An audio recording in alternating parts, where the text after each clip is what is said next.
মাঝে মধ্যে মনে হয় যে বাংলাদেশের সবচেয়ে ছোট বিভাগ কোনটি, আবার বাংলাদেশের সবচেয়ে ছোট জেলা কোনটি।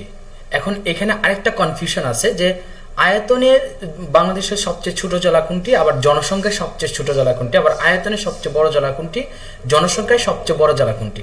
এই যে আমাদের একটা কনফিউশন, এই কনফিউশনটা দূর হবে আজকে ইনশাল্লাহ। সো এই যে আমাদের যে প্রশাসনিক ইউনিটগুলো রয়েছে, এই প্রশাসনিক ইউনিটগুলোর মধ্যে পরীক্ষায় আসলে যেন আমরা একটু খেয়াল করলে কিন্তু এই এই চার্টটা জাস্ট একটু দেখবেন আপনারা। দেখেন যে বাংলাদেশের বিভাগের দিক দিয়ে যদি আমরা একটু দেখি যে বাংলাদেশের যে বিভাগগুলো রয়েছে, এই বিভাগের মধ্যে ওই যে এখানে দেখেন যে চট্টগ্রাম যে বিভাগটা রয়েছে, এটা হচ্ছে বাংলাদেশের আয়তনের সবচেয়ে বড় বিভাগ, বা জনসংখ্যার সবচেয়ে বেশি আমরা তো সবাই জানি হচ্ছে আমাদের ঢাকা বিভাগে। ওকে, সো জেলার দিক দিয়ে যদি বলি, আর ময়মনসিংহ হচ্ছে ক্ষুদ্রতম বিভাগ, আর ক্ষুদ্রতম বিভাগ হচ্ছে বরিশাল।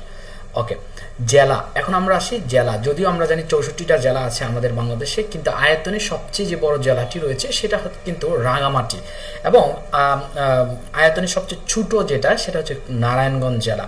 ওকে, জনসংখ্যার দিকে আবারও ঢাকা, কিন্তু জনসংখ্যা নাই বললেই নেই, সেটা হচ্ছে বান্দরবন। মনে রাখবেন, বান্দরবনে বান্দর থাকে, এইটা একটু মনে রাখলে কোনো মানুষ থাকে না। মানে জেলার দিক দিয়ে বান্দরবন সবচেয়ে জনসংখ্যায়